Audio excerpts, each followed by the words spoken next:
Good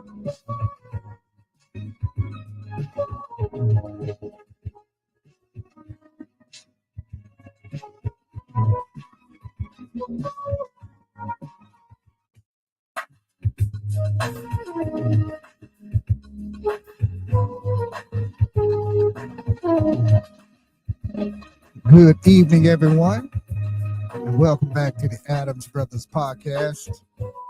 It's a pop-up podcast. Come on in the room. Let's chop it up. Happy hump day to each and every last one of you out there in Facebook land and YouTube land. Thank you for joining us. I know you're going to come up in the room here pretty soon. Happy hump day here in South Florida. Real dry here in South Florida right now. We need some rain real bad here in South Florida. My grass is turning brown right now. We need some rain really bad. I mean bad. What's up, everybody? How you all doing? I'm gonna give you all a little bit of time to come on up in the room. Let me turn my notifications off right now because everybody, the minute they see you on live, they want to start calling in.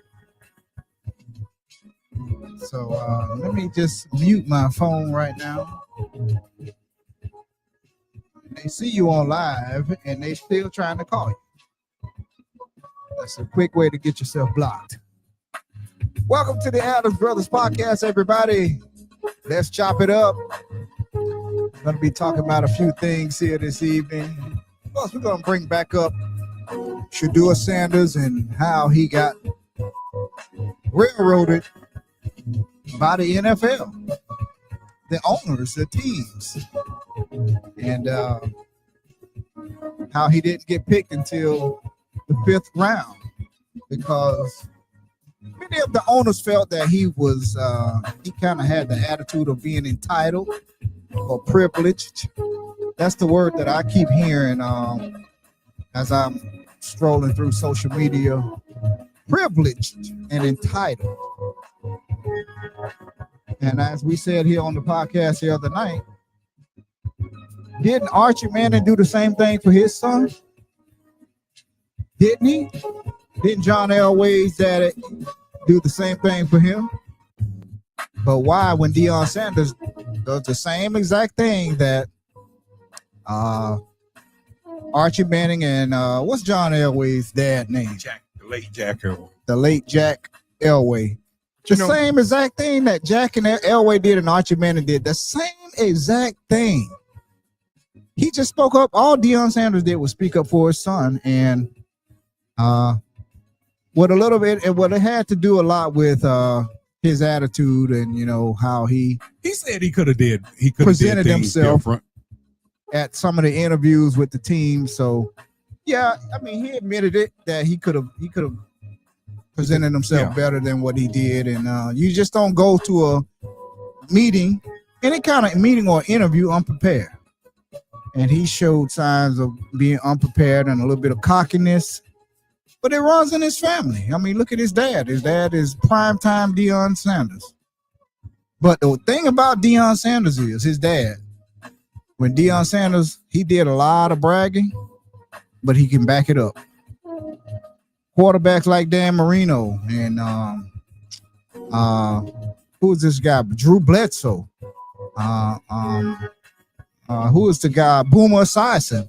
And the list goes on and on. Back in those days, they wouldn't dare throw. But Boomer made some interesting comments today. Boomer said that Cincinnati executives, I believe he said, were told not to draft Shedeur. So, I've seen a lot of people on posts today on Facebook saying that they agree and he really not that good. But time will only tell that. And I've seen a lot of people saying, well, you can't go to those folks' job and this, but, it's been done in the past. No one told them that. No one told the Mannings that. No one told the Elways. No one told when Baker Mayfield and, things they had. Look at Johnny Manziel. He had a questionable past. He came out doing this when he drafted him like this. Isn't that being cocky? Well, and he still was taken in the first round. If I remember right, he was taken in the first round. So, I mean, people entitled to their opinion. I see if I post something, I see something posted, I just respond. I'm not there to argue or debate no one about no one. Anybody that know me, I'm not coming on Facebook to debate you. Your opinion is your opinion, and my opinion is my opinion, and that's where I leave it at. Well, I did. I was on I won't say what site it was on, but it was on Facebook, and it's a page that I follow about it pertains. Of course, we're Miami Dolphin fans, so I follow the Miami Dolphins, and I put in there, it's how he was railroaded, and then I had some people coming at me sideways, he comes with baggage and, he's entitled and all of this and that. And then I put the same thing I'm saying on the podcast right now. What did Deion Sanders do that Jack Elway and Archie Manning didn't do? Archie Manning and Jack Elway spoke up for their sons the same exact way that Deion Sanders did for Shedeur, his son. Now everyone want to frame it. But it's a big problem. Well, now you can't go on them folks like an interview. Now they making it like, that's an interview, but you can't go on them folks trying to tell them what to say. And hey, well, Shedeur said he could have did things better. He did, take ownership in some of the things that he did. But in all, and Chris Carter made a video yesterday or 2 days ago. Chris Carter had made a video, and he was just saying, I'm gonna play some of that. I'm gonna play some of that video actually, and I want people to listen to what Boca Raton resident Chris Carter said. Some people might agree. Some people might not. A lot of people was agreeing with what Chris Carter said, and that's cool. I'm not here to negate no one's feelings or how they feel about something. I'm not, just looking for something. We can pull up some audio. There's tons of audio out there on the internet, but do I think that Shedeur Sanders could have presented himself, more professional when he interviewed with the teams? Yes, I would definitely say yes. He could have presented himself better, not so cocky, more on the professional side. Everybody knows when you want a job. I don't care if it's with the city, the county, the state, high-paying job like in the NFL. When you go in these interviews, even if you feel a certain way about something, if you don't want to do something, if you're not comfortable with something, you're going to go into that interview and you're going to tell those people exactly what they want to hear. Okay, that's just a rule of thumb. When you want a job, if you want it bad enough, you go in there and you tell those people exactly what they want to hear. Make their ears, make them smile from ear to ear. Yeah, this is the type of person that we want, and this and that. And this is why we're going to choose the number one thing that didn't happen. All right. So I think Wayne is queuing up some audio. Yes, here. ready right now. You got it? Okay, go ahead and do you need to turn it up? Oh, okay, go ahead. This is Hall of Fame wide receiver, former Philadelphia Eagles and Minnesota Vikings and Miami Dolphins wide receiver Chris Carter. He made some statements concerning about Shedeur. So what happened with Shedeur Sanders? Well, a number of things happened. The number one thing that didn't happen was there was not a collusion message with the NFL owners. Okay. What? Okay. A lot of people think that because they wouldn't be able to keep a secret like that. And so they might do it, but they couldn't shut up about it. They wouldn't be able to shut up about it. But every owner is very, very selfish. Now, why would I do something to my detriment? Like if I need a quarterback and I think this kid is it, what he didn't realize is the guys that have fallen in the draft before, they all had unusual traits.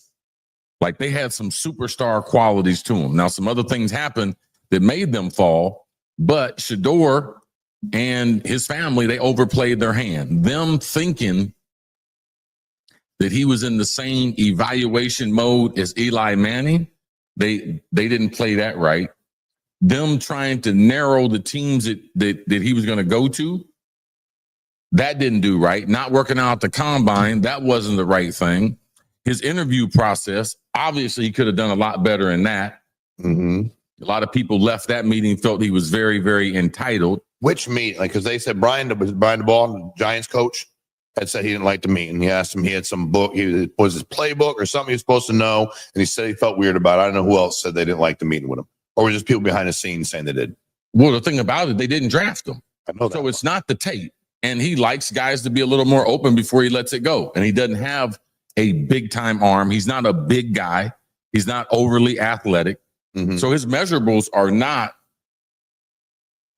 say, first round measurables, but he played football like a first rounder. But his tape's first round tape. But his measurables are not first round measurables. Well, you don't play football all the time. You're a human being the rest of the time. And how you're going to be in the locker room, how he already came up with this line of merchandise, legendary, like he's already calling himself legendary. All those things are problems. Right now, he's working check to check, man. Like he's not going to get a big signing bonus. There's not going to be a big guarantee. Any day they want to get rid of him in the week, they can get rid of him. Don't we think Shedeur is smart enough to know he's not at Jackson State and he's not at Colorado? No. You don't think so? I listened to too many of his answers. I saw too many of the outtakes. I saw too many times he's working out with other players. And he said things that I thought were highly questionable for my franchise quarterback. It's like what? When he was working out with Cam Ward, him and Cam Ward, the number one pick. Yeah. Hey, man, you want to cut a rap video together? No, I want to be known as a football player. And he's like, what do you do for fun? He's like, I play football. Okay. Why wouldn't you sit down with people? And something these kids never understand, even if you're a top 10 pick, you're in the NFL for a long time. Yeah. So your interview, your tape, people in the room that see you, someone can like you in the room. They might not draft you 5-10 years later, man. You're looking for a guy, you're looking to trade, and they remember your interview. Yes. The interview you had. It's a small world. This whole thing with Deion and the media and everything, like it's out of control. Like it did not help him. It helped him make money in college because he got followers, but it actually hurt him as far as him getting a job as an NFL quarterback. You mean as Shedeur, his social media stuff with Shedeur? Yes. It hurt him. Yeah, what else hurt him? I know you've Let me tell you what he understands today. Okay. He ain't running shit. Okay? Yeah. Let me tell you what, they taught him a great lesson. Okay. Like, you don't have this figured out. Your dad don't have this figured out. Who's they? NFL, Shedeur? the world. No, who taught you? Said they taught him. I'm just curious. Like, Well, the system. the system. The, Okay, the system out there, man. Okay. Like you're going for a job interview.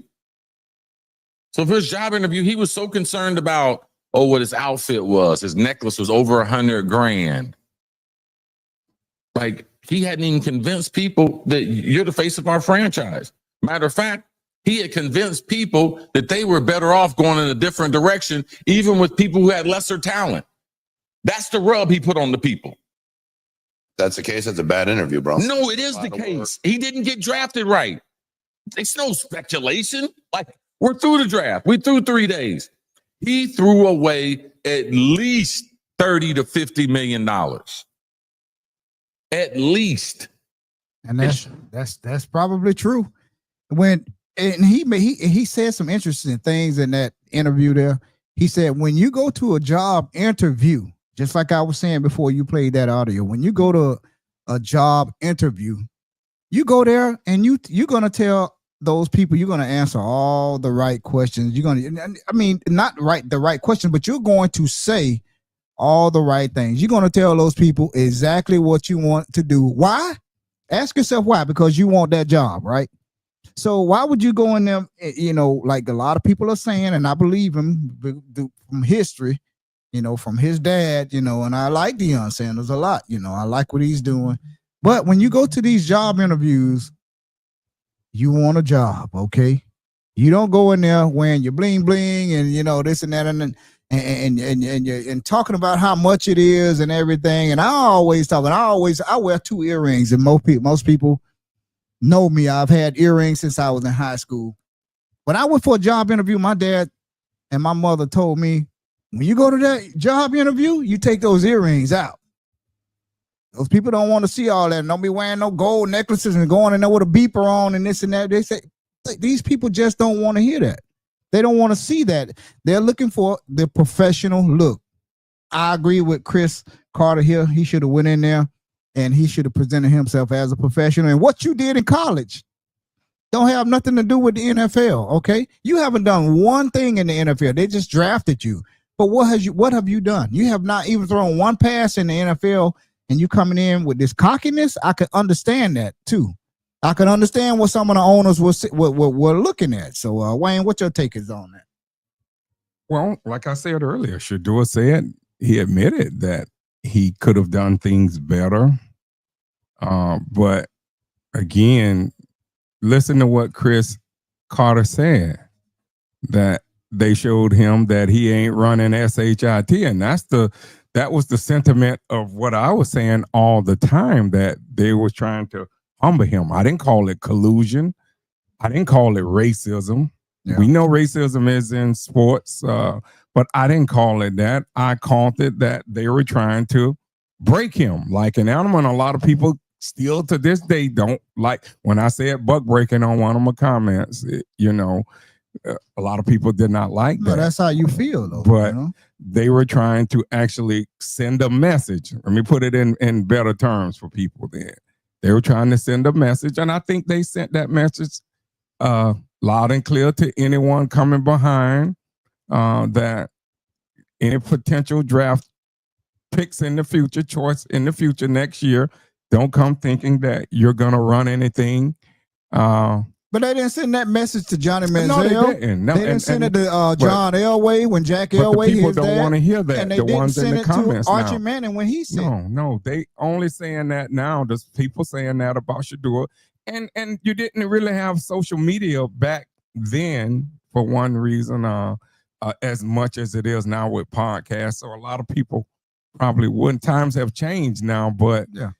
It would have been called out, but I'm just saying, and you're right, it should have been called out then, but it's acceptable for others to do that sometimes. But it just seems like when Shedeur when Deion came out, and a lot of this was against Deion. That's what, listen to what Chris Carter said. He said this Deion Sanders and this whole media thing is out of control.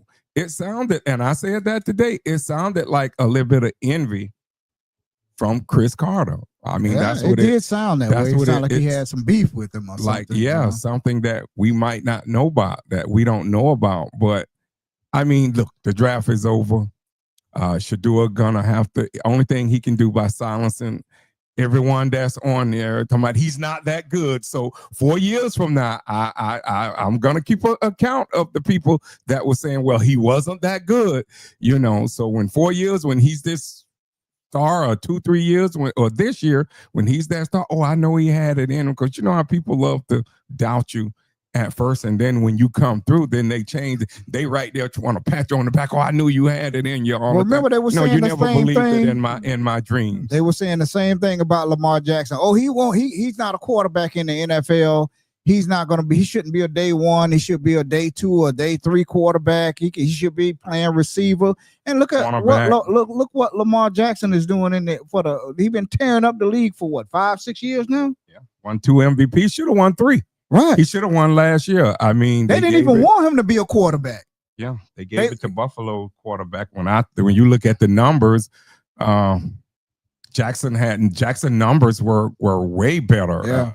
Yeah. So I mean, he was sitting there for the Dolphins to take him, but they again, the Dolphins aren't that dang on smart. They're not smart enough to take Jackson. He was sitting there, and then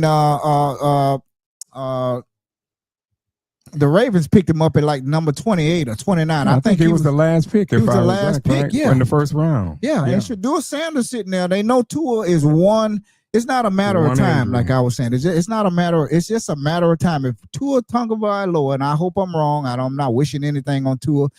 If he keeps playing football at a high level and he take another hit, it's just a matter of time before he's out with another concussion. So why wouldn't you want to get a quarterback that has first round potential?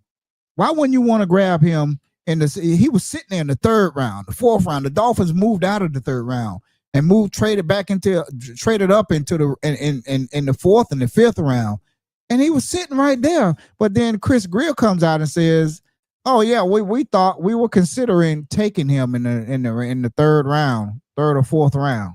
Okay, well, why didn't you take him?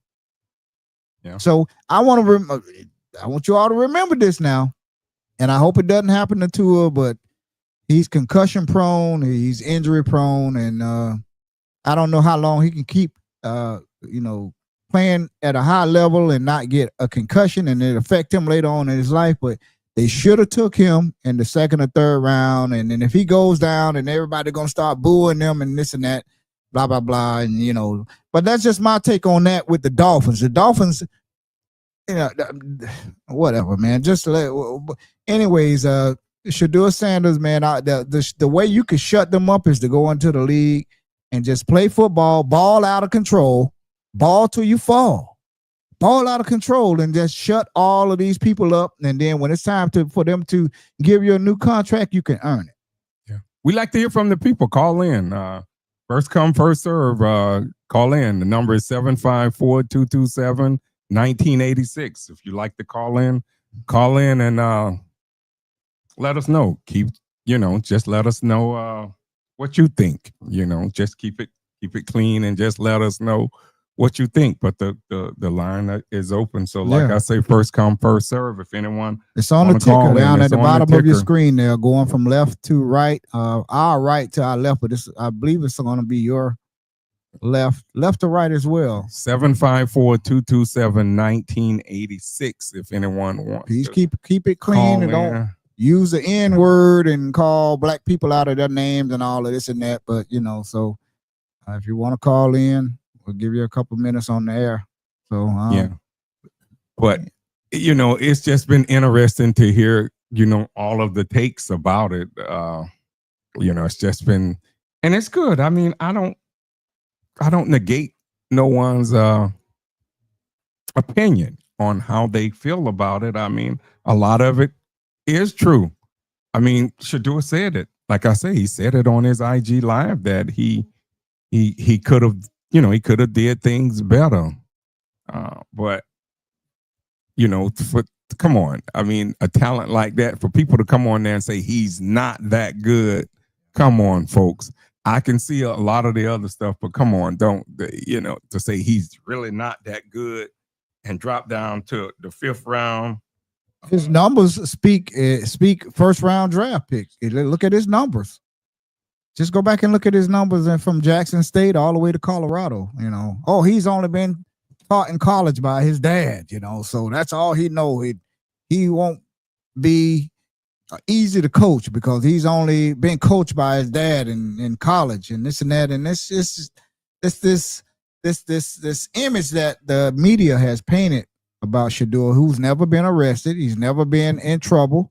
Never. He don't drink or do drugs or anything like that, but they're trying to scandalize this man's name. That's the part I don't like. Yeah, he's never been in any trouble. He's got baggage and this and that. Okay, well, I'm asking people, what baggage do you have? Okay, we got a call coming in right now, so let's take a call. But what baggage do we have?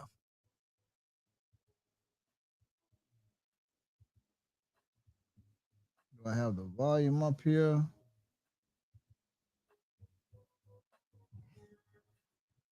Hello, can you hear me? I think you got to clear that line. Call the number back. Let me see if I can get the number, but go ahead and talk to him. Let me call this number back here. Yeah, I mean, like I say, Shedeur don't come with any baggage. It's no baggage there. That's not true. You know, I mean, he was a model player. He was a model. Got to hear him. Yeah, go ahead. Hey, Tony, go ahead. You're welcome to the Adams Brothers podcast. What's up, my brother? What's happening? What's going on, man? Your mind? I know you probably want to talk a little bit about Shedeur. We were just talking about Shedeur. I know we had you on the other night, and connection was going in and out a little bit, but we got you on audio tonight. Well, go ahead. I think we lost the call there. Let me try and call Tony right back again here.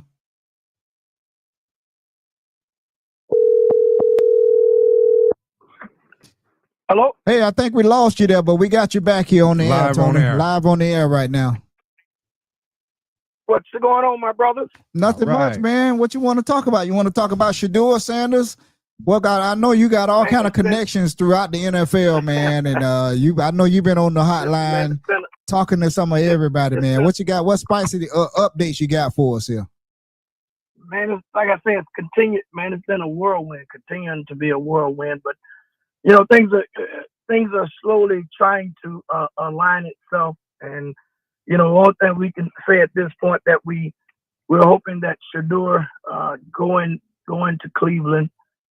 And just, you know, prove everybody that was saying that he wasn't good enough. But a lot of people must understand, being that Shedeur himself was an underclassman. This is what a lot of people are not talking about and not saying. Shedeur is an underclassman. When you're an underclassman at the NCAA level, meaning that he had another year of eligibility left, they do what they call a draft analysis on your projections. They do that takes place for underclassmen.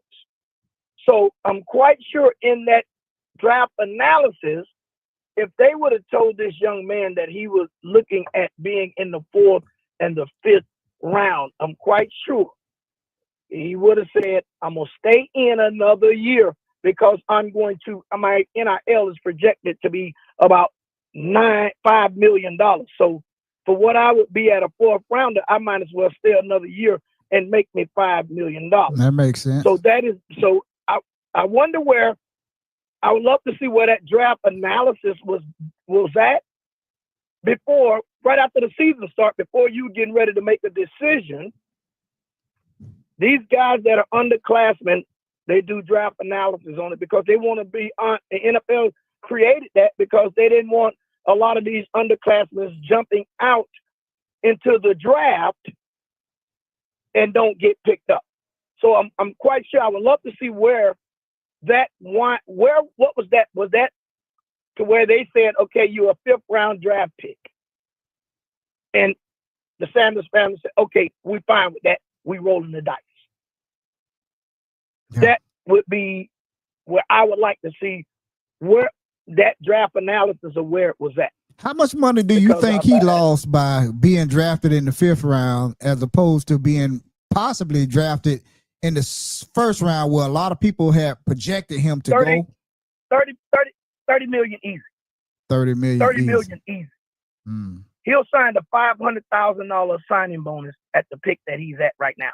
The pick before him was a young man that was from Kansas last year, and that young man signed a $400,000 signing bonus. So it fluctuates each year by that same pick. It inflates up. So he'll be looking at about a $500,000 signing bonus that he'll sign a contract of about $5 million. Well, his 1 year NIL at Colorado, his net value was $4.5 to $5 million for 1 year. So that's why I say I would love to see where that draft analysis was projected at when we're saying that no one's seen him, because see, that draft analysis come from scouts. If people don't know, that comes from actual scouts, GMs, on where they think this kid is projected at. And I know I know they were smart enough to do a draft analysis on Shedeur Sanders, a kid that had another year of eligibility left. And I would love to have seen what that stated. You understand? And Yeah, you know, right. if those don't know, you do a draft analysis on underclassmen. Right. To And see where I they're would like to see projected that at. as well, man.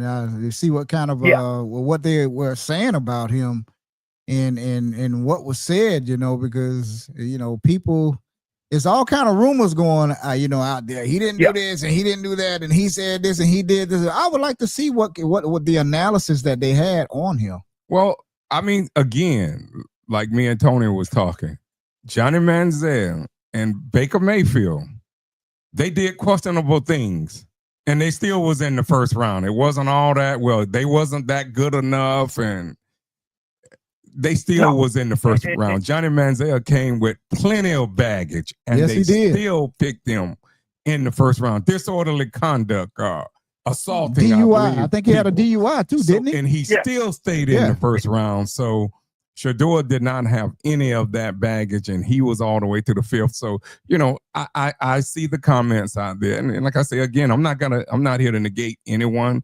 opinion on how they feel on where Shedeur should have went.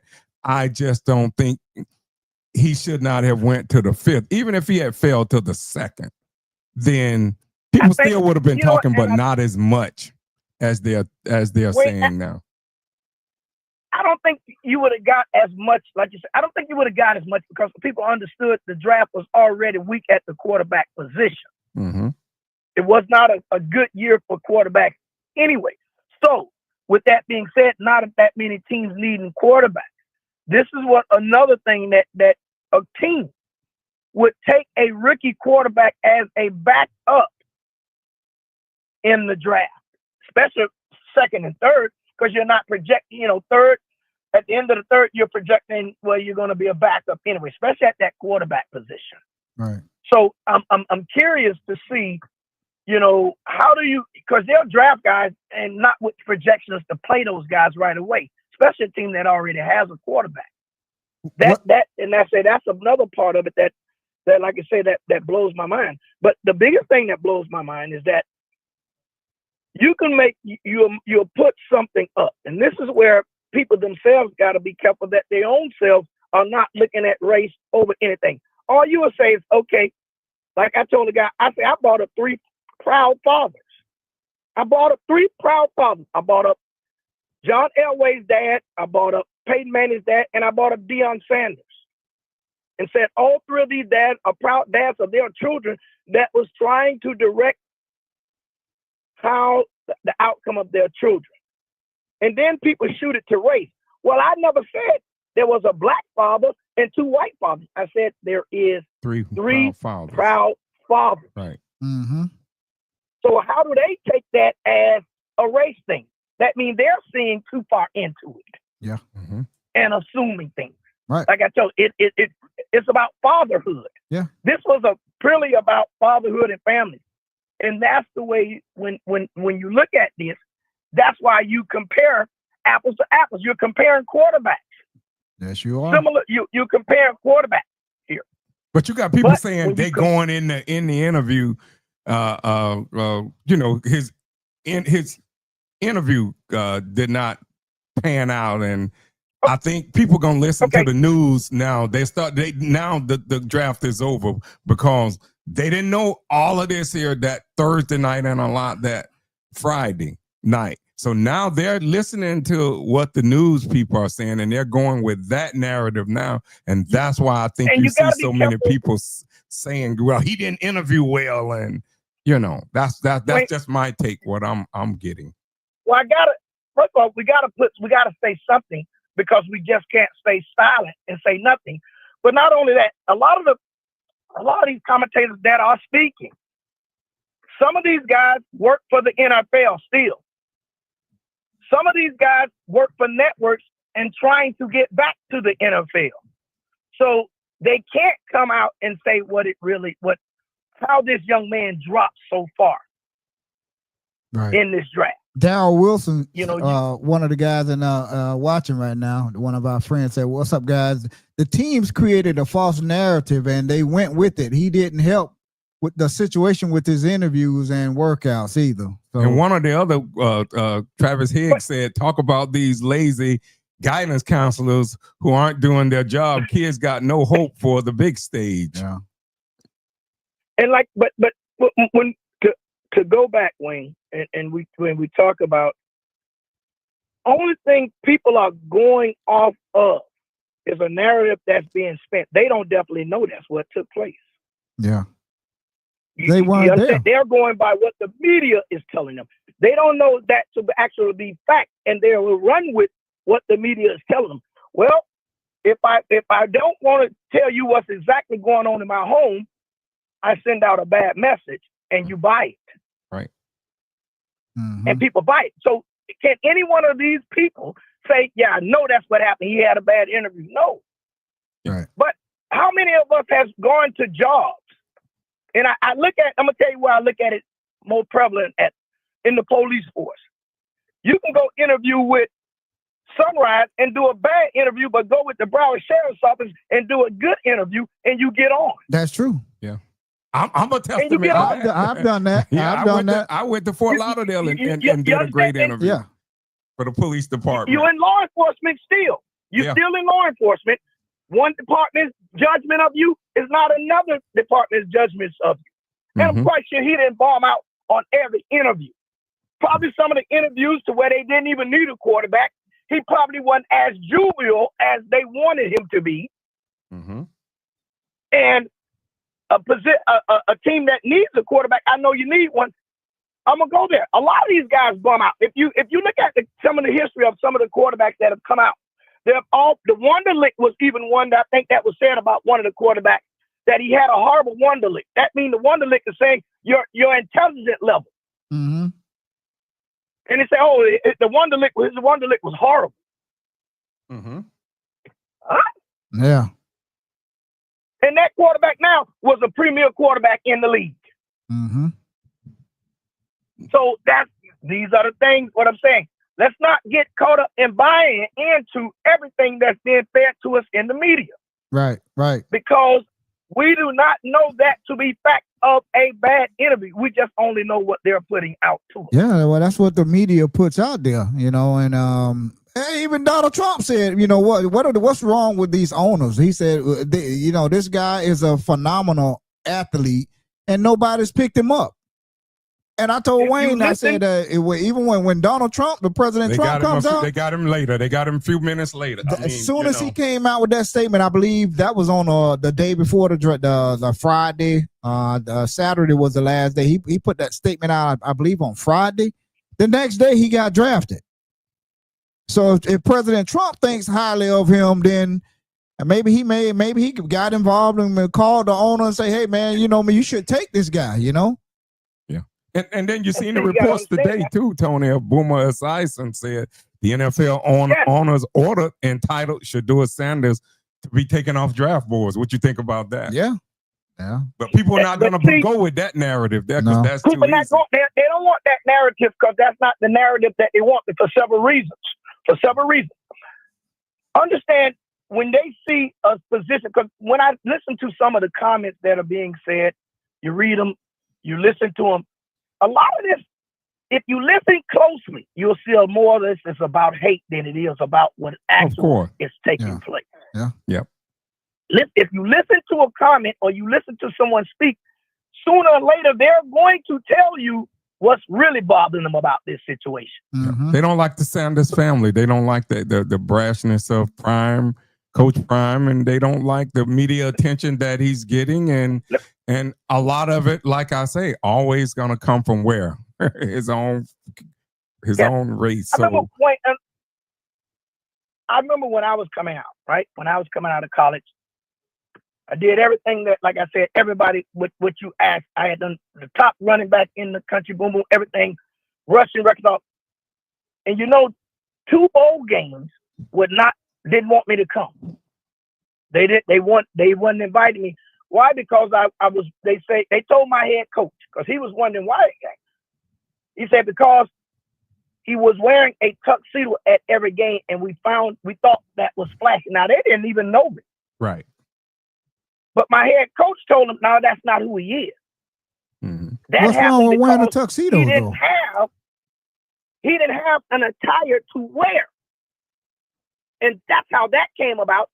And when I went to the game, both programs, both the Shrine Bowl and East West, both called back them and said, thank you for sending us. He was the most delightful player to be at our event. The kids loved him for the Shriners, everything. Had already cast judgment on you and didn't even know you. Yes, that's see, and that's the thing that we got to be careful, because no one is talking about the hospitals that Shedeur Sanders has visited. Yeah, his community service. They're not speaking about how he was trying to uplift a young man that felt that he did bad at the combine, and he was saying, bro, it ain't the end of the day. Just pick yourself up. They're not talking about how he going sit by kids' hospital beds, the things that he do as character. And understand, if you pick me as the Johnny Unitas Award, when you get those award, characters come with it. Oh yeah. So to say that he didn't have character, how would he win one of the top quarterback awards for underclassmen? Yeah. So very true. we got to be careful that we don't buy into a lot of these narratives that's being put out. Also, too, as he stated, what you say, Wayne? I'll let you finish. Then I wanted to. As he stated himself, there's probably some things that he should have done better. He did. He said that on his IG. The things that he should have done better, till to this day, doesn't supersede his athletic ability, because we have seen worse being taken. Yeah. What do you think he should have done better, Tony? What do you think, in your opinion, what should he have done better? When I look at this whole thing, because I'm still trying, because I wasn't in the interview, and I heard from some guys, some of my folks say he did great. When we spoke with him, he was fine. But all it takes is one person, and they said that was the Giants coach. That a rumor has that was the Giants coach that put out the first comment that he bombed out. And he's under fire right now himself. If he don't do good this year, he's probably going to be gone. Brian Dable, he was with the Miami Dolphins for a little bit here on the, I believe Dave Wanstead here back in the early days, and I believe he was here just some stints ago, some years ago, about what, 7, 8 years ago. Brian Dable was here. I mean, he was, but he put that out about it. He came with some pad, and everyone's running with that right now, and they don't even know whether that's true or not. And that's what Mel Kiper was trying to say to the people on Saturday. Do we know that to be factual? Yeah. If I put out a narrative for some odd reason about you, does that, if you look at it, and they talk about the jury. Well, when I looked at that draft, all those young men had on jury. Yes, they had did. big chains on. Yeah, they sure did. We got to take that out. Do we take that out? That they talk about his necklaces and all this. Every young man on there appeared to have a lot of jewelry. So do we exclude that when that comes about? And if you come from South Florida, and only judge him for that. And if you come from South Florida, that has always been a culture thing, even from the time we were growing up. I mean, that was the look, and a lot of people from other ethnic groups did not understand that. It wasn't and people used to equate all the jewelry to being a drug dealer. I heard it all over the years. Perception versus fact. I had the big gold chains. I had them. Mm-hmm. But what I'm saying is we got to know facts before we go and say he should have did this, he should have did that. He said himself there were some things that he should have done better, but I still say in the things that he should have done better doesn't supersede. Okay, if you're a job person that got a job, okay, and you're looking at a person in an interview, they don't interview well. Now your next person that you interview may have a bunch of character flaws involved with the law and things like that. Which one you gonna feel more comfortable on your job? The person that didn't interview well, that you think that okay, I can get this person to conform to what we are trying to get them to do in the work task, or somebody that has had a lot of criminal faults. Not the person that has had the criminal faults, but what I'm saying, when you look in the workforce, that's one of the big ones. One of our viewers just now, Jay Bump, said he should have been more grateful of his situation. I heard a lot of people saying that. I heard a lot of What- people what- saying what- that about that he should have been more grateful. I I've think he been was hearing grateful. I've been hearing that a lot. What's grateful? What's Yeah. that person's definition of grateful? Right. That's what I'm saying. I My was just going to say definition the of same thing. grateful. You know what I mean? My definition of grateful and your definition of grateful might be totally different. Right. Do I judge your grateful or do I judge mine? No, that's you and that's me. I don't know if you could use the word grateful, but maybe humbled. I would say he should have been a little bit more humble. But grateful. I think everybody that's in the NFL was grateful to be have their name being thrown into a big pot to be possibly chosen out of that big pot. But I wouldn't use the word grateful. I would use more of a word like humble. Why is that word always if you- for us? I mean, why is it always that we got to be? And in a lot of cases that it's warranted, but I don't know. I mean, Shador is like most of these young people. Again, most of these young people these days. Generation. Yes, they like to show out, as I said yesterday. And I we don't did the see it- same thing. I don't see it as being This is that ungrateful. generation. Yeah, I just see them as just love. They love to be flashy. They love to show everything that they do. And you got a lot of older people on there too. So we just can't just put that on the young people because you got a lot of older people everywhere they go out to eat. They take a picture of their food. So they doing the same thing, but they want to criticize him for things that they're just as much doing themselves. Look at social media. Social media is that's all it is. Yeah. That's all it is. And so when you say humble, that generation, social media has driven that generation to where you're trying to outdo the next person. Yes. Yeah. Oh yeah. Because you can it's- post all your pictures and on the gram, in the book. Because you can go out and take pictures of a nice night with all your boys, and you got your crowd with you and everything. And you posting pictures, and people could see that. Back in our days, we didn't have all of this here. You know what I'm saying? We had to take a picture with a camera with a little cube on the top of it, and then go show all our friends. We didn't have that. But one thing I wanted to add to that. One thing I wanted to add to that, Tony. I watch them on social media. I watch Shador. I watch his dad. I watch his younger brother on social media, the one that does all the media. But one thing, Shador is always posting Bible verses. He's always posting inspirational Bible verses on there. Now, I saw that word ungrateful at least 5 times today on social media, that he was ungrateful. But I see this young man here all the time posting. Matter of fact, I was just, as we're talking, I'm on social media looking at this man in the community right now. This man, if you go on X, this man is in the community already out in, I believe, Chicago. He's already out in the community right now doing community work. So, I mean, I don't know if that's the right word for that the people been using, talking about ungrateful. But go on, Tony. But sometimes we equate ungrateful to saying that he's not thankful to be in the situation that he's in.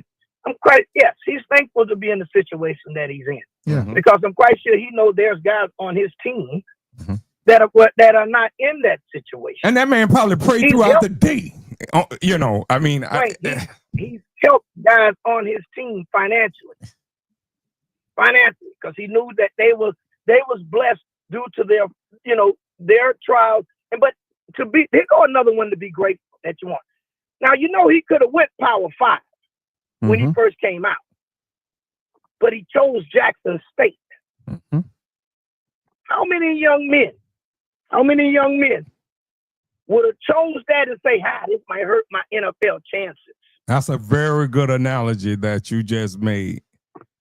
That's a lot of those people out there talking about ungrateful. I wonder what choice they would have made. Would they have went to Jackson State, the HBCU, or would they would have went to Alabama or one of those big time schools? The ones that's going to get the TV coverage. People out there that's saying, calling him ungrateful, that I saw for the last probably 8 hours now. I guarantee you they wouldn't have went to the HBCU. I guarantee you if they had that talent, they would have went to Alabama or somewhere else. Wayne, I deal with this all day. it would have been less than 1% that would have chose Jackson State over a major college school. Because they understand this is what they would run it through their mind, run it through their parents' mind. You go there, your chance to get to the NFL is slim to none.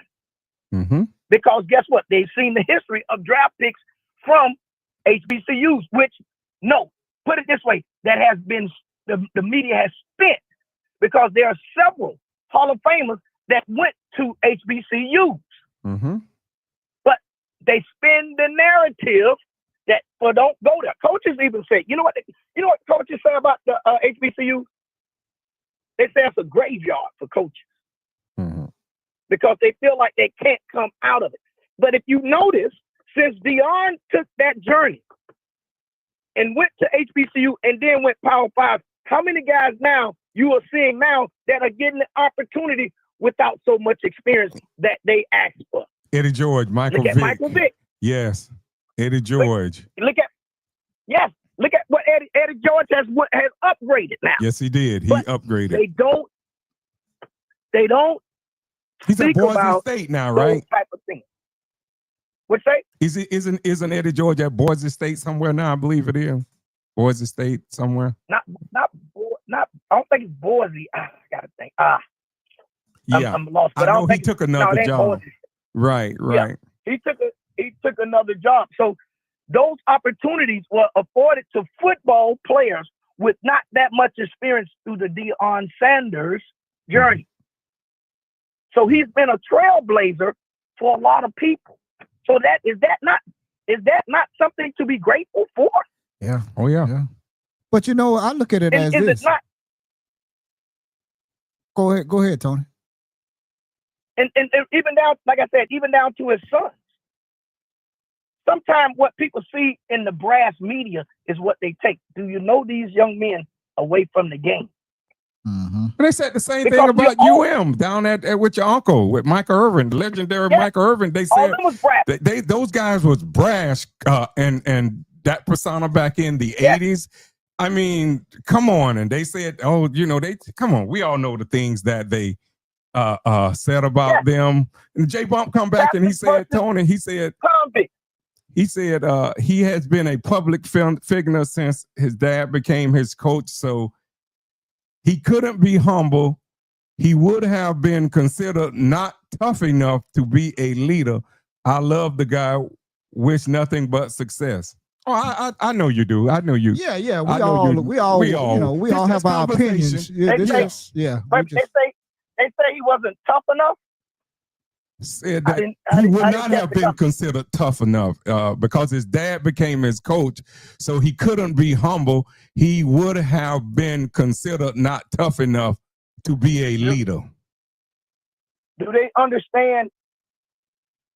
A lot of the quarterbacks' fathers coached them. Yeah, that's true. Brett Favre father coached him. Didn't Archie do they Manning understand that? coach his sons too? That's how Archie Manning started the Manning's camp. Right. That's how the Manning's camp got started. Mm-hmm. And the former Michigan that's coach. how the Manning's camp got started. The Michigan coach, that's These guys coach their kids quarterback. Yeah. So for his, go ahead, Wayne. No, I was gonna say the San Diego coach, the two brothers, the Harbaugh brother, their dad was out there at Stanford. I think their dad might have coached one of them prior. Their dad, Jack Harbaugh, he was a coach. I mean, you can look at the Harbaugh brothers. Look how successful they have been. What's wrong with it though? Well, it's okay when the I don't know. I'm gonna just when the white fathers and dads coach their kids, it's not a problem. It doesn't seem to be a problem. But when Deion Sanders is doing it, then it seems like it's a problem. He's privileged. He's arrogant. He's that's ungrateful. coming from a lot from our community. Most of the of our own criticism is coming from our community about that. I mean, it is what it is. I mean, our community is the last few days have been hard on him. I mean, and again, the man said he could have done better. He said that. He made that very clear. There's things he probably, even if he did, even if this is what they're saying is true, he probably would have said to himself during some of the interviews that I knew the team wasn't going to draft me. Maybe I should have did a look, maybe I should have answered this question better. Yeah. Or maybe I should have. They even got on to him in reference to Bucky following around him. Mhm. With them. Well, if I look at young kids now today, all of them travel with camera people. Yes, they do. There's Everybody- nothing wrong with That's how that. you You need to document everything of The their content. journey. There's nothing wrong with Bucky Yes. with his media stuff.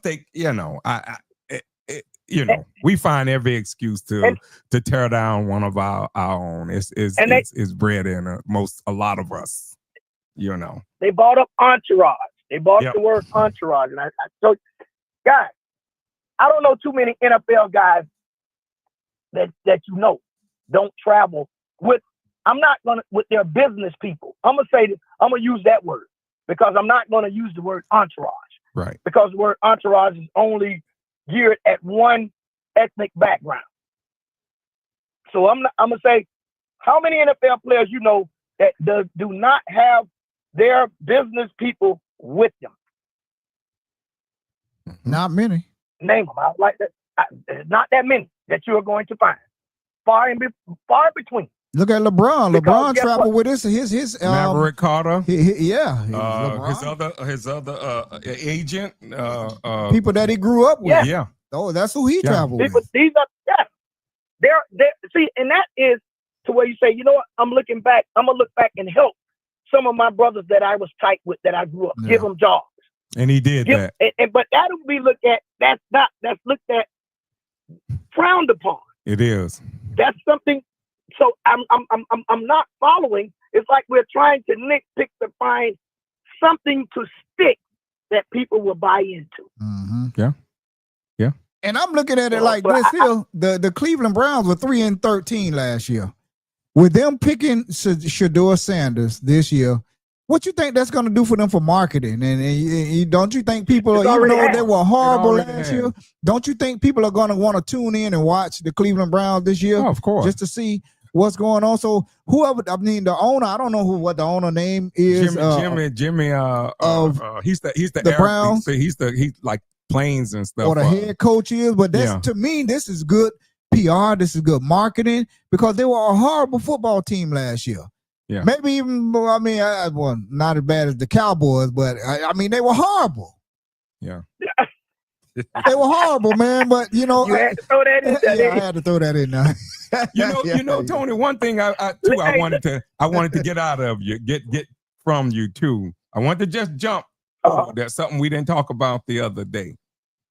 I want to get your insight on with Shannon Sharpe, with the situation with Shannon Sharpe. We was going to talk about that on Monday, but time ran out, and I wanted to get your insight on what happened with Shannon Sharpe. Man, listen, man. I feel bad for Shannon. I really do, because as I tell people, I've been around this. I've been around that before. I've been around it before. A great.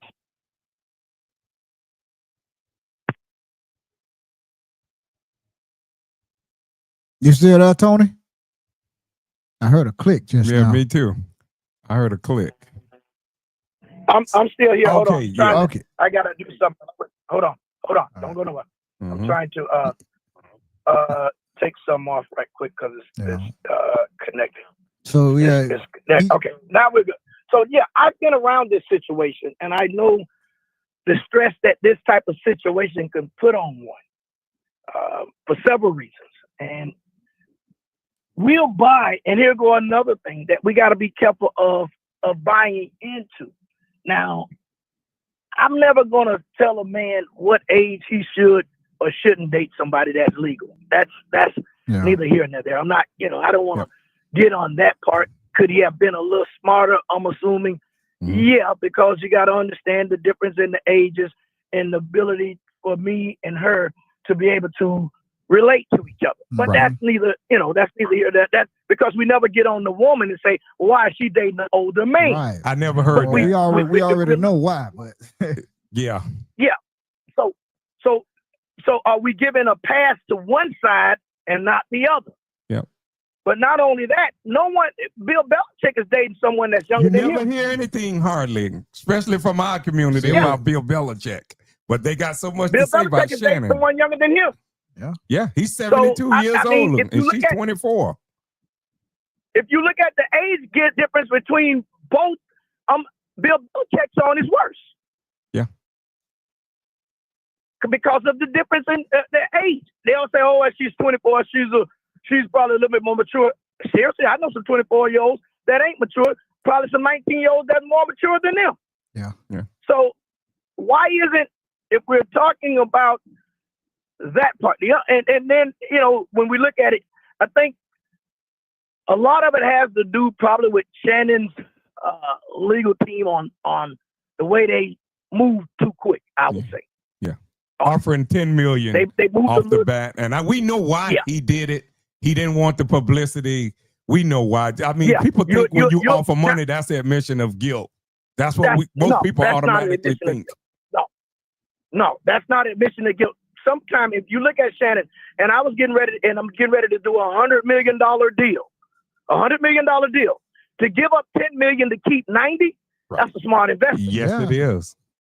I would say so. That's a doggone smart investment. I give up the 10, I'll take the 90 and I continue with my sponsors and everything on top of my $90 million deal that I just, my $100 million deal that's reduced to 90. And she recorded it too. And he lost sponsors, Tony. He just lost DraftKings and he lost Boost Mobile, which two sponsors that he had just obtained, him and Ocho on Nightcap. But I'll let you finish. Right. And when you look at that, man, like I tell people, you got to be careful on your judgment of it. You got to let the system play itself out, far as saying if he did something or if he didn't do something, because I've seen these things play out. And when you, in the beginning, the popular, the court of opinion, people will have, and when they come out, it is totally wrong, but no one is going back with that same energy, and saying, wow, this guy we should have never did this. Oh man, it dies away, but you've killed a man's reputation. Well, that's what most people out there now in this podcast and in this social media world, they wanted to take a man like Shannon down. Ever since his Cat Williams interview, it was like the hate started coming at him. He's gay. He's this. I mean, we heard it all. Yeah, I've heard all of that. And they wanted to take him down. But I mean, that's again. But Cat Williams tried to warn him though. Cat Williams, Lavelle Crawford, and Monique all tried to warn him about those young women. Now, did they not? They tried to, hey, man, Cat say I stay away from him. I don't trust him. Yeah, he did say that. Cat did say that. And Lavelle Crawford. All of them warned him. But I guess that's his only thing I say. Okay, they warned him. Mm-hmm. Sometimes what happened in this? What happened? They say warning comes before destruction. Yeah, you take a young man, but then you take a young man out of the inner city, okay? Mm-hmm. And follow what I'm saying. You take a young man out of the inner city that really hasn't been around that element. Mm-hmm. You put him in that element, and now they're telling you in order for you to have status quo, you must have this or have that around you. I trust me. I heard it on TV. I heard it on shows. Yes, I heard that. So they're saying that this doesn't make you have status quo, and so at that point you tend to do what? Yeah, you tend to go the other way. you know. And because you're in a bubble. You're in that world is a bubble, and we've seen how. Okay, in some of these events that you go to, they're priced so high, they're jacked up so high that a lot of people can't get into them. But a certain class of people, you understand what I'm saying to you? Yeah. A certain class of people can get into them. So you're more put around a certain type of person. Mhm. And it at that point, the more you're around something, what do you start You doing? start liking it. I mean, it's like anything. Like they always say, the devil, the devil gonna send you just what you always thought you wanted. You know. So that's so that's why I'm saying I don't want.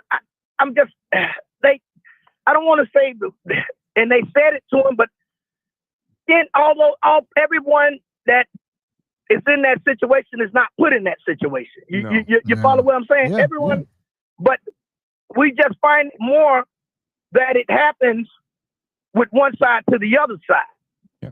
And you got to look at the and so attorney that's too. why- You got to look at the attorney that's involved in all this. Let's even take a look at the situation with Tony Busby. He's just tried to Tony Busby with he Jay-Z, just tried wasn't to it? extort money out of Jay-Z.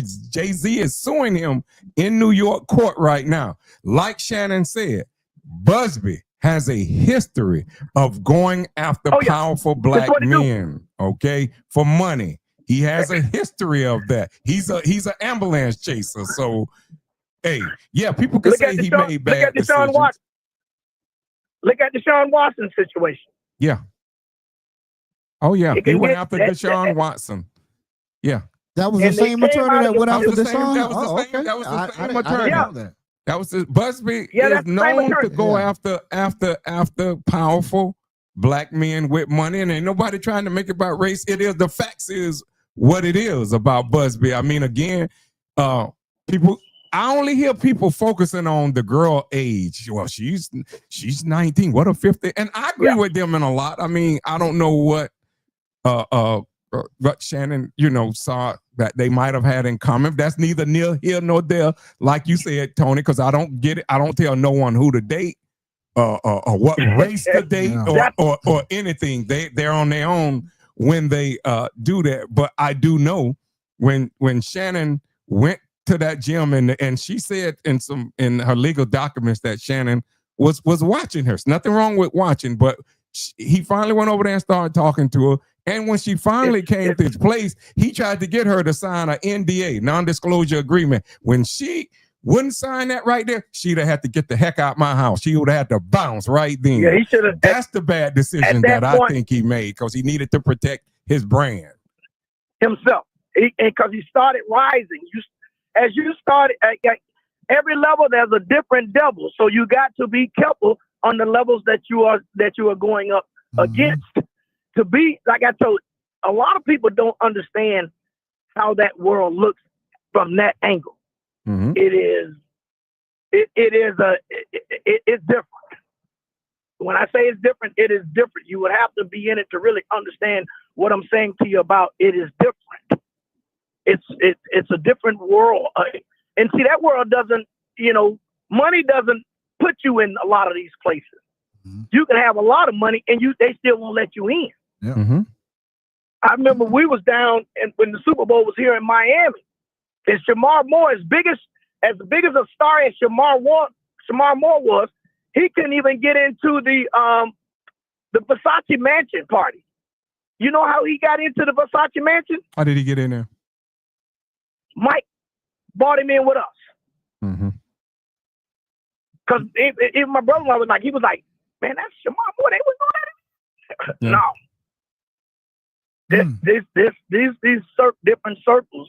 So that's what I'm saying is that circle is a little different. So for him, now the fans only would have probably should have rung some bells in him. It should have. That I can't, that you can't trust her for one.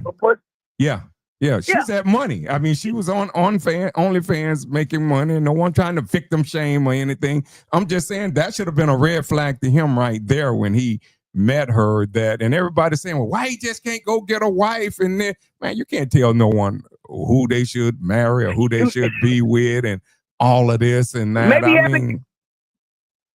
he haven't come across a wife yet. Maybe he haven't come across the person that he assumed that he want to spend the rest of his life with. That's him. Right. And people are attacking him for his status, for his because he's single. Oh, he need to go sit his old behind down and all that. Just because that doesn't mean because you're in your 50s or whatever that you ran across someone that you thought was, marriage material. I mean, it's a lot to play in that. He could have been a victim with anyone. That could have been anyone, because let's be honest, people prey on people with money. It does not matter who they are. That the contract that he was getting ready to sign, that $100 million contract. Now that $100 million, I know we talked about it just a few minutes ago. That $100 million, now that was going to be split between him and Chad, right? Or that was that all? No, that was Shay Shay I don't know how Media. I don't know how he had his contract. I don't think that was with Nightcap. Right, that was Okay. Shay You gotta Shay understand, Media. like, yeah, that's his company. His own You got to company. think he got a lot of people up under, like your Bubba Dub is under Shay Shay's Media. The comedian Bubba Dub. Yeah. He's under Shay Shay Media. Right, and what's He's the one of other? the What's the other guy? God, his wife just died about a few years ago. He's real funny, being in all the movies. I can't think of his name. He had that funny voice, but he had just signed with Shay Shay Media too. I can't think of his name right now. But And see, so a lot of those guys, I'm quite sure even Bubba Dub did a little skit on it. Like, hey man, leave him alone, because Shannon got to bring that contract down to me, because I got to see how much I get. Yeah. You know, so I mean, it's hard to, man. people prey on people with money, man. Yeah. That's the You're a bottom target. line. Yeah, he People started with money are rising. targets. They got targets on their backs. Yeah, he started rising. And then this is where, okay, let me show you. This is where people say when people they change. No, they don't change. Mhm. It's just the people that are coming at them are trying to get they change. Right. So it's tough. They don't change because they can't be freely open because of this. Things like this can't happen. Right. Somebody, you can bump into someone the wrong way and they sue you. Well, he rubbed up against me the wrong way. Yeah. So it's in his case. DC Fly is the guy named. DC Fly had just signed with The guy from Wild 'N Out. Wild 'N Out. I Yeah, see. Yeah, uh-huh, Miss yeah. Wilson. Thank you. I couldn't think Yeah. his name. I knew DC Fly when you said that. Yeah. Yeah, he had just signed. Sorry about that, Tony, but yeah, he had just signed with Shay Shay Media too. So Shannon employs. Look at his staff; they look like him. Probably besides some of his cameramen. So this man was employing a lot of people within from Giving people jobs. That's right. So Yeah. a lot of the hate that's going on, it's like, you can listen to some of the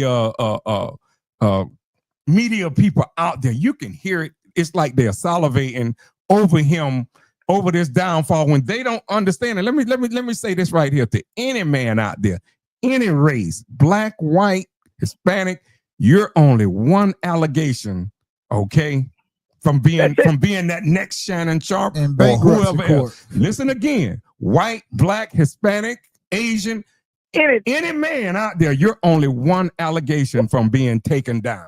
You almost got to walk around with a Wayne, I'ma body tell you- cam with you, man, and record everything you do these days, like the cops, because you can't trust anybody these days. But okay, now that you brought up a body camera, that's like I told you, I've been around these. You got to remember when my uncle went through what he went through, what saved him. That The camera, camera footage footage in the lobby, hotel, in the yeah. hotel, yeah. At the hotel. And they did not want to release that, guys. Yeah, he took a We had to judge go or to court something, 3 right? times for that. Yeah. We had to challenge that 3 times for the court to for that hotel to release it. Yeah. Because they knew what was already on it and they knew they had screwed up. But now if we release it, it's really going to make us look bad. But in the court of public opinion, he was already guilty. Yeah, Now- they had now what's already BuzzFeed? told him to go home they sent him home from the Super Bowl for that Right. that No, same allegation, didn't they? No. They told him to go home. He said, "Listen, I'm not no kid. You can't tell me to go nowhere. Right. Right. You could tell me to get off your Yeah. set. Off You your know. air, but you can't send me home." Right. Nah. And it was TMZ was the one that broke it, even with the guys that say, "No, we were standing there. We were standing there." TMZ came out and showed the guys, "No, we were standing there. Nothing." And then when the video, that was before the video came out. So when the video came out, all it did is collaborate what they said. Mhm. So that's why I'm saying just don't rush. people got to not rush to judgment. The truth will unveil itself. And once the truth unveils itself, everything else at that point will fall. Now, like you said, he didn't want to lose $100 million. Would you want to? Hey, he probably said, hey, if I give up this $10 million, I can keep my $90 million and still be able to run my operation like I got to. I would have gave up that $10 million quick. Well, the same with Michael Jackson. Remember back in the days when Michael Jackson paid the family, everybody thought he was guilty. I mean, Johnny Cochran was involved in that, and the other attorney with the Tom Mesereau, I believe the attorney was the other attorney. But a lot of people, not everybody was saying that he was guilty. Oh, if he guilty, well, why he paid that money? Well, I mean, that's to save your reputation.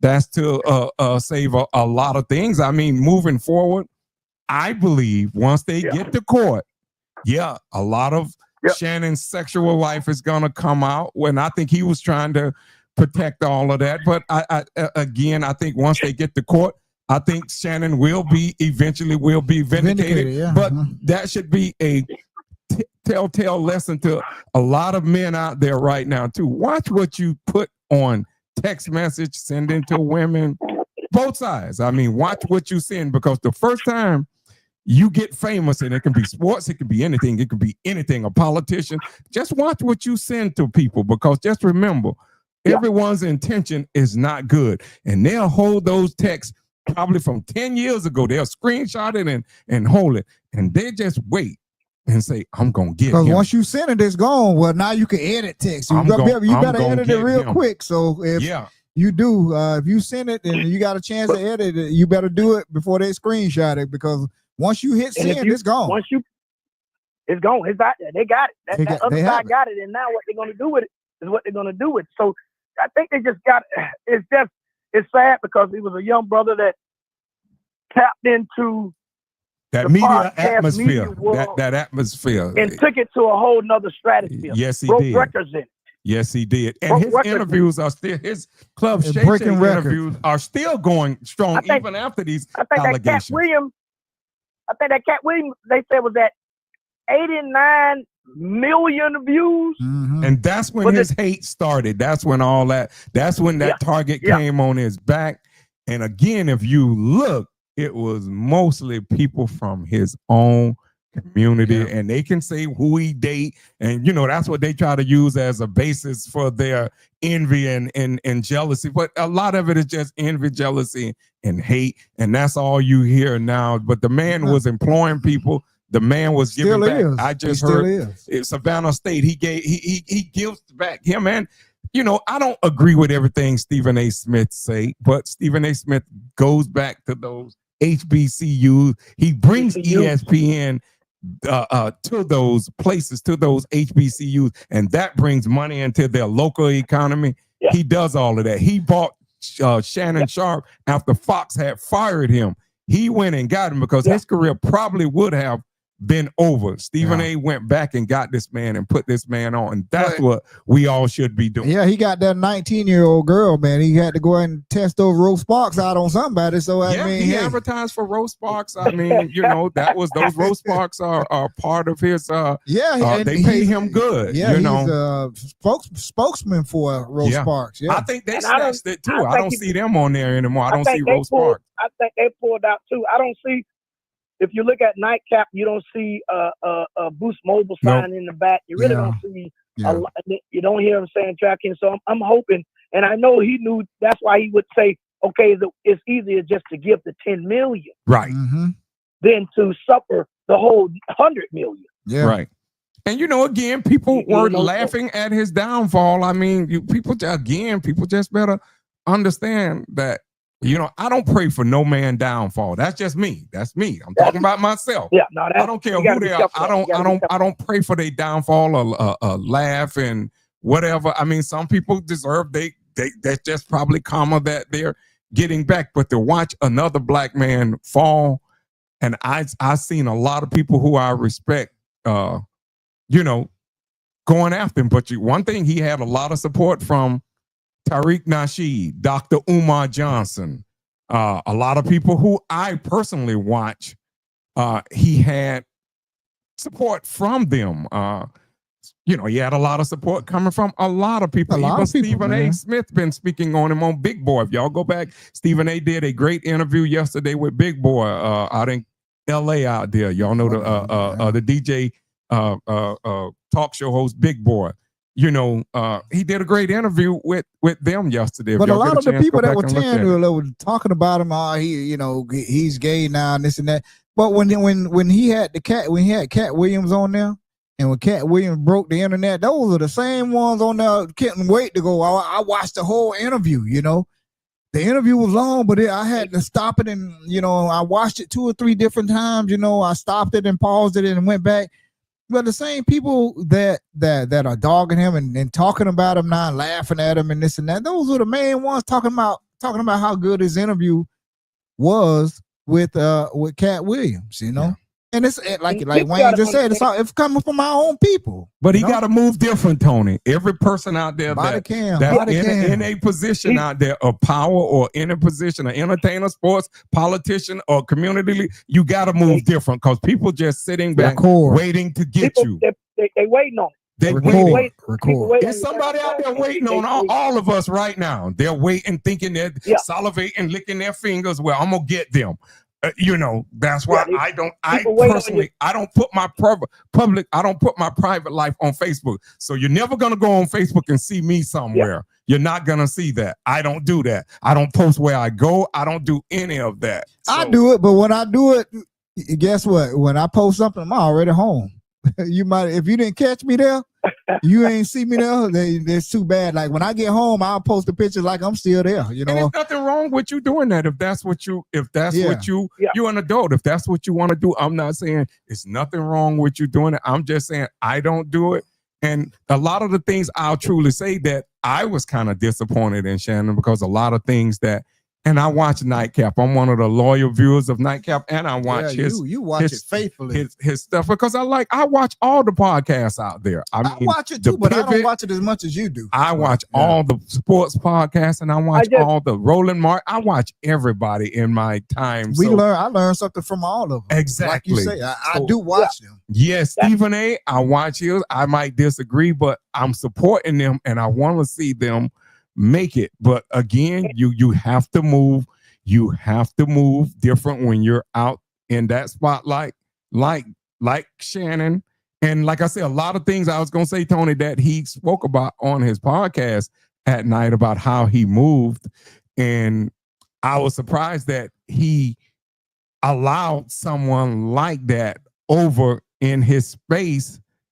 And he should have knew at some point when she was talking to him on that tape whenever you're talking to someone and they keep trying to get you to repeat yourself, y'all just think it's something going on, especially if it's something controversial.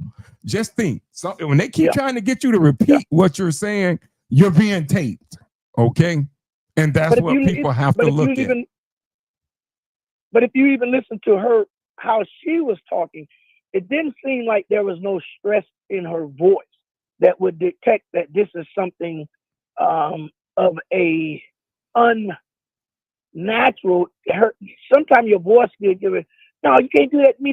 That's great, but her voice didn't come across in that manner, like, as if she was being violated by him saying some of the things like that to her. Yeah, and she still came to Vegas. Remember? After all of that she was saying, she still came to Vegas now. That's where he was when I believe when she taped them. But I was just gonna say, so what in the state that she was wherever it was recorded at, is it legal in that state to record something? That was a setup all the way. And if anyone can't see that, you know how Monique recorded Tyler Perry. She said, well, it was legal in the state where I was at. Yeah, she got Tyler Perry. She got Tyler Perry. She got the other guy too. The producer of the movie, I can't think his name. She got him too. She taped him too. So, but sometimes it's a needed thing. I would tell people don't try that here in Florida because you're gonna you do that to me and I find out you know what, going to jail. So I'm gonna just tell you I don't play.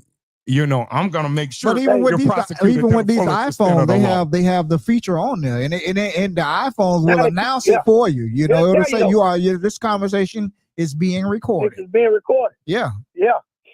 So it will announce The it. iPhones will tell you. Yeah, Yeah. they will. So, you know, I'm just hoping, man, that you know that he get his, you know, whatever get behind him, and he can get back to doing Yeah. Exactly. And he what he will. like to do best. He man. will. This a pass. I don't think for some reason some telling me ESPN not gonna let him back. That's I Hey, get that's that feeling that he's not gonna come back remember- there.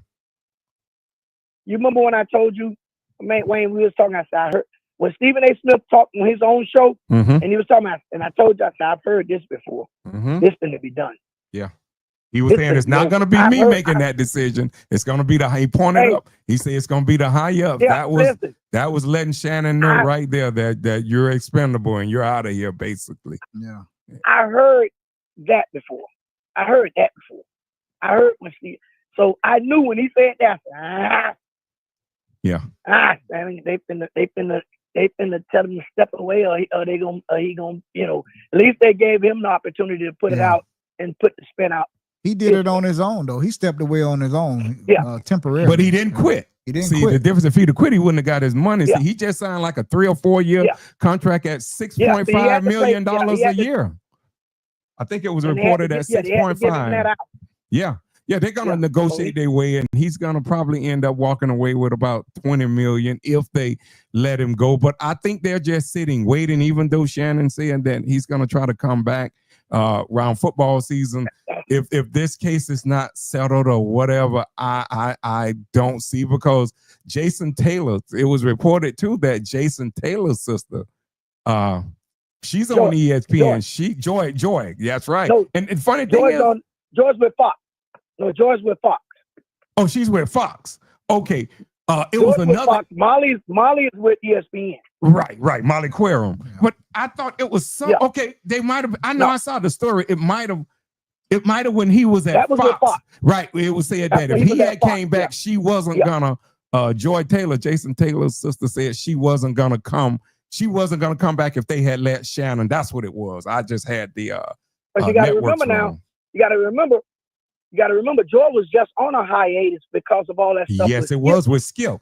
And if you Yeah. look, there's pictures of her and Shannon at games. Her and Shannon, I thought was Yeah. very close, but apparently when you get in trouble, I heard Big Boy and Stephen A saying you find out who your real friends and family is when Your real you're friends. going through Yeah. something, some crisis. It doesn't have to be at work, but you find out who's really there for you when you're going through a crisis. And don't be fooled, and don't try to make no excuses for the people that really was not there. It is Yeah. what it is with them. I mean, you can sugarcoat it all you want, but you better just heed the warning of Yeah. just what you see. Well, It's like I say, it's sad because we see it happen and play out all too often. We've seen over the last 6 or 7 years how this play out. That it as you start rising in this industry, you got to be careful. You got to really shrink your circle down smaller and smaller as it goes. You better. Mhm. Because you got to be, like I tell people all the time, you got to be around people that Positive. understands the environment, Mhm. understand what the environment entails. What I mean by that is that you got to understand what you're there for. Right. And these What young you there these for? young people, they're not wrong for recording everywhere they go, because video is always a witness that doesn't lie. I record everything their everywhere brain. I went as well. Everywhere I have me a body cam on or something, because I simply just don't trust people, man. It's a brand, but you got to remember, everybody's selling their brand. Mhm. Everybody's selling a brand Yeah. with the cameras. Everybody's selling. So, that's their business. That's a business. Right. Right. So if you're saying there's a business, there's nothing wrong with you. That's how you promote your business. That's how you get more business That's right. True. Yeah. out here now. And These social kids are- media these are is a more- business. we make- The likes and all you Yeah. get. A lot of people on social media making money. So, and I squarely understand exactly why they're doing it. And hey, when I see them doing it, I support them by liking them. I mean, I know the people that's making money on there, and I always support them by just commenting, or when I'm on there, I don't be on there as much as I used to, but about the likes and all of that. So yeah, it's there. The social media is there. It's plenty of money. I saw a post yesterday, and this was an interesting post, and I can't think. Maybe when Travis Higgs said that, he said all this money on social media, all this money to be made on social media, and y'all on here arguing and hating on each other. I found that, I was like, I just saw that and I read that. I was like, that's wow, what we do. it is. There's so much money to be made and people on here for arguing. everybody. It was a young 20-year-old today, and we was at the gym when I was talking to him before we went on. He's a social media guy. He said, man, he had just pulled up. He said, man, Coach Sam, I just bought me this brand new Lamborghini. Brand new Lamborghini. He said, because, he do a lot in the social media realm. Young kid. But he's about, 20 years old. Mm-hmm. And that's why I say, and he has his camera with him everywhere he goes. He's creating content, because guess what? We've created more young millionaires now than ever before.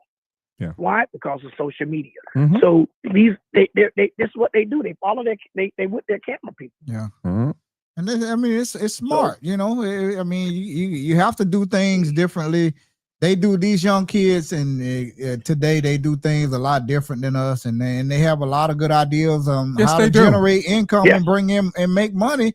And I don't see anything wrong with it. There's nothing wrong with it. Making money. Sometimes you have to put your life on there when you do it. Yeah.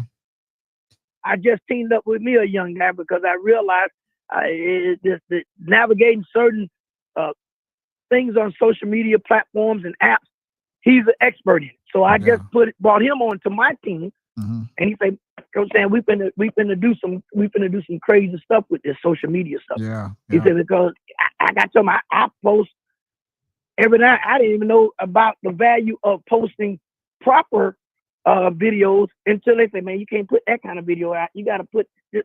And that's when I got a video guy. To where now he said, you got to know how to do it. So it's like I said, it becomes a business. Now, would I be on social media as much if I didn't have a business? No, I doubt it. I doubt it very seriously. Yeah. Right. Yeah. Right. And I agree with you. I wasn't on social media that much either. I would post here and then, post inspirational stuff, but when you podcast, and you have to be in front of the camera, and you got to put your content out there if you want to get known and get sponsors and all of that stuff. You have to put yourself. You got to sell yourself. You got to market yourself. You got to sell the brand. You got to sell the brand. Like I tell people, you got to sell that brand. I've been, like I said, you just keep, and it's a forever turning project that you got to keep. You got to keep it going. You got to keep it in front of people. So I just hope for Shannon's sake that he's able to make it through this, get back to what he loves to do best. Because a lot of people don't understand. And I think I've told you this before, Wayne. Shannon had a speech impediment problem. Yes, he did. At one time. He speaks of it. And to see where I've been and saw it. So it took him a while to get some out. Mm-hmm. You go to, getting in that, and you know how you'll see them, they fighting this up to get the word out. Mm-hmm. That's where he was at one time. So that's why, like I say, man, it is, good to see where you saying he's had one of the best podcast interview ever, and doing the numbers that he's done. And I'm quite sure now it has brought him back even closer to his family, to his kids, to understand, what he truly has and what he's trying to truly build. So I'm just hoping that he get back. This too shall pass. Yep. And in time he'll be back to doing what he do best. And then you got to figure, we look at Chad Ocho's a part of this his organization, and I'm quite sure that how much does that affect his bottom line? Yeah, you understand what I'm saying? Yes, I do. All right, Tony. Hey, man, we appreciate you calling in, man. Hey, man, we always value your opinion here on this podcast, man, and your expertise, man. You talk to so many people, so we want to hear these stories from you, man. We appreciate you, man. All right, my brother. Take it easy. We're gonna transition over to a little bit of. All right, take it easy. All right. We're All going to right. transition over to a little bit of city news, Deerfield Beach city news. We're going to transition over to get some of that on, and as of tomorrow, actually is May 1st. And in the city of Deerfield Beach, tomorrow is the National Day of Prayer. And they're going to be at the Villages of Hillsborough. And that's going to be 411 Northwest 6th Street on Thursday, May 1st from 6 p.m. to 7 p.m. That's tomorrow night. And that's going to be for the National Day of Prayer tomorrow. That's going to be again from 6 to 7 p.m. at the Villages of Hillsborough Park, 411 Northwest 6th Street. Also, next Tuesday night, there's a regular city commission meeting, Tuesday, May 6th. Yeah. If you go online, you'll be able to see that the meeting, and you'll be able to see the agenda. Also, the Park and Recreation Department are doing some recreation improvements. And they're going to be doing improvements at 5 o'clock p.m. And I'm trying to look for the date. Okay, that was today. Fitness equipment upgrades on Ocean Way.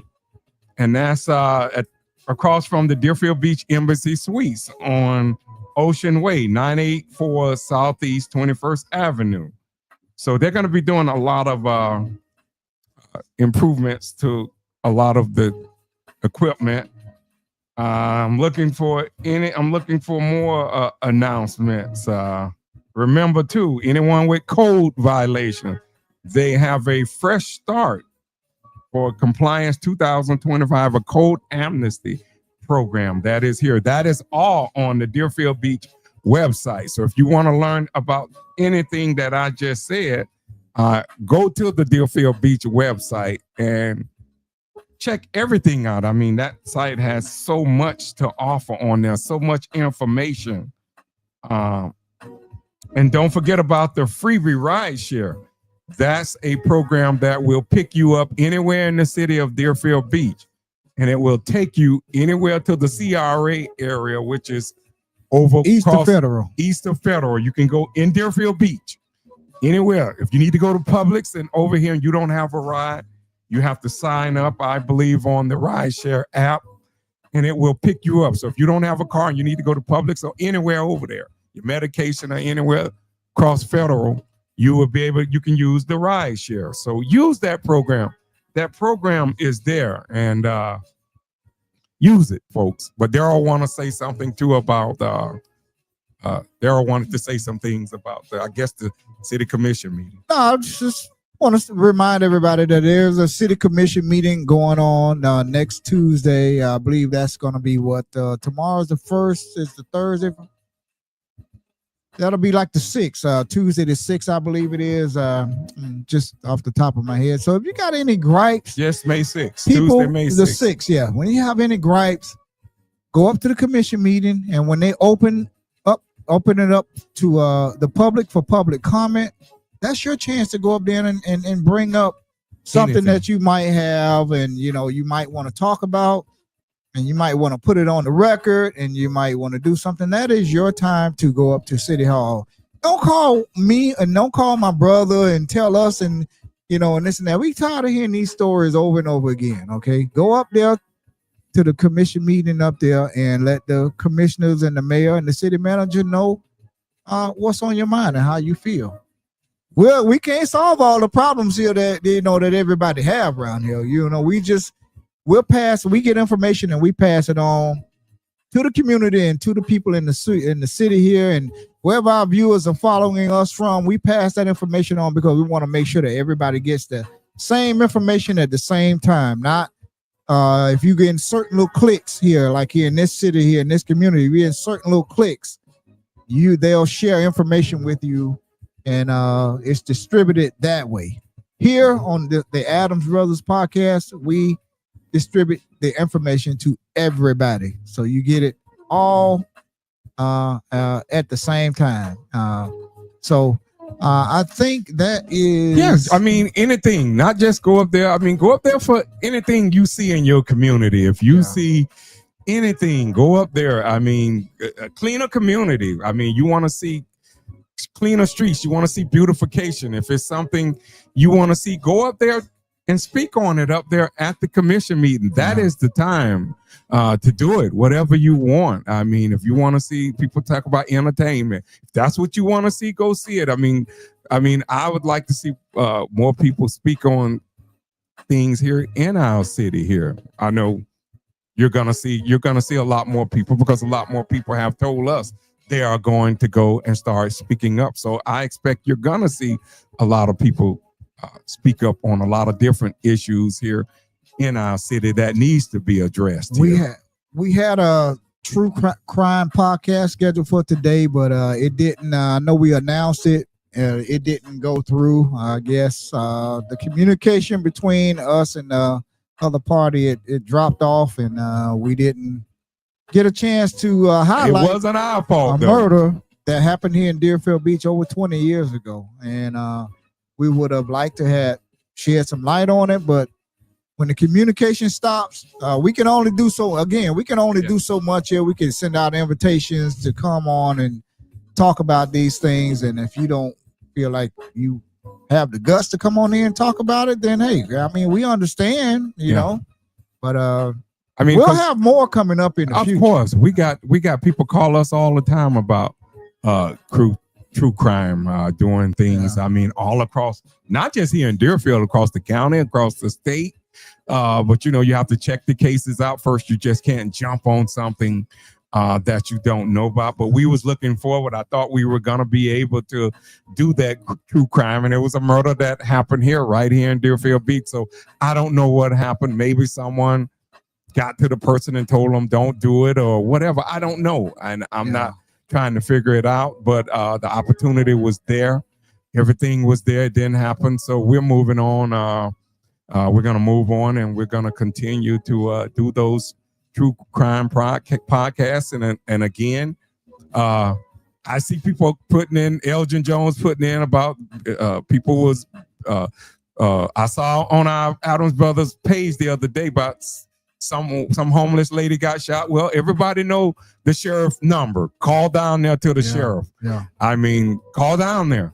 Call down to the sheriff and complain about it. I mean, don't just take the social media with your frustration about, well, we need to be talking about this. No, call down there to the sheriff office or write down there to the sheriff office and demand that something be done.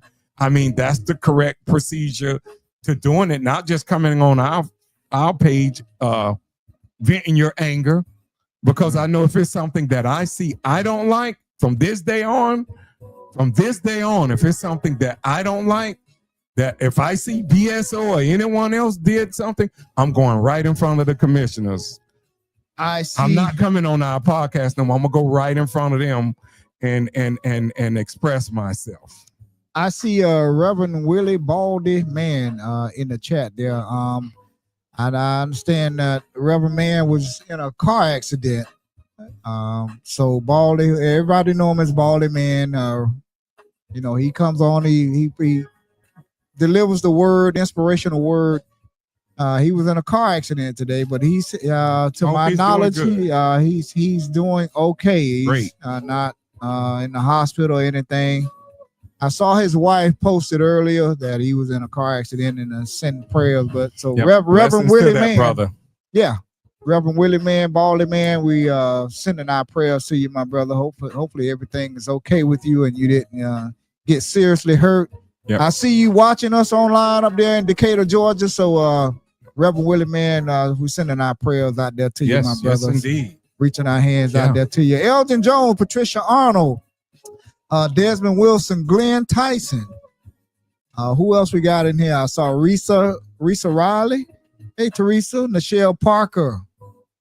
Penny. Miss Thurston. Fantello. And Samantha Love, our cousin Samantha from Orlando, Florida. Hello. And y'all remember to slow down in these school zones. Y'all remember they got these cameras now. And that camera runs at about 6:30 every morning to around 6:30 a.m. to I believe 4:30 or something like that. 3:30, 4:30. So y'all remember to drive carefully because you remember it catches your tag and it will send you. I believe the ticket here in Deerfield Beach, I believe, is $100, a municipal fine that you will get. So y'all slow down. I'm trying to think of anything else going on that we have. We're going into a new month of May. This month is steaming by. You all know the budget hearings start in a few months. Anything people would like to see in the budget, in the new upcoming 2025, 2026, go to your commissioner and ask them what you would like to see. Don't wait till next year until the budget is done to go complain. And now is the time. If it's something you want to see in the upcoming budget, now it's time to go to whatever district you're in. Go to your commissioner. If you're here in District 2, go to Commissioner Preston and tell him something you would want to see in the budget that might have to take city funds or in-kind services. Now is the time to prepare to go to them. Don't wait till next year. Now is the time. Anything else before I wrap up? That's all I wanted to say. Okay. Everybody be safe and have a great weekend. Great Wednesday evening and have a great weekend, and everybody stay safe. Thank you all for rocking with the Adams Brothers podcast, the hottest podcast here in South Florida, in the Tri-County area here, wherever you're watching us here in the world on the internet. Thank you all for supporting us. We really appreciate all the love. Don't forget our Cash App is at the bottom of the screen now, $ Adams Brothers podcast, and on Zelle, Adams Brothers podcast at gmail.com. So if y'all be so kind to show us a little bit of love every now and then, we appreciate it. We put it right back into our equipment, our lights, our banners, our microphones, and all of our equipment here. So we want to thank you all for rocking with the Adams Brothers. Going to watch the Lakers get swept. Yeah, Minnesota gonna sweep them. Yeah, the Heat got swept. That was a good game last night between the Pacers and Milwaukee. Did y'all see the altercation between the father and Ginobili, the Milwaukee player? Giannis. Giannis. Yeah, Giannis. Antetokounmpo. Yeah, Giannis and gosh, man, I was unfortunate to see the father running Giannis' face last night holding that towel. I know he was glad for his son hitting that shot, but that wasn't the right way to do it. But y'all have a great evening, and God bless you. Good night. Thank y'all for rocking with the Adams Brothers. We appreciate all the love and support you all give us, man. Thank you. We're going to hop off of here and put this equipment away, and we'll be back hopefully next week with another podcast that you will all be interested in tuning into. So thank you all for rocking with us. Good night, everybody, and God bless you.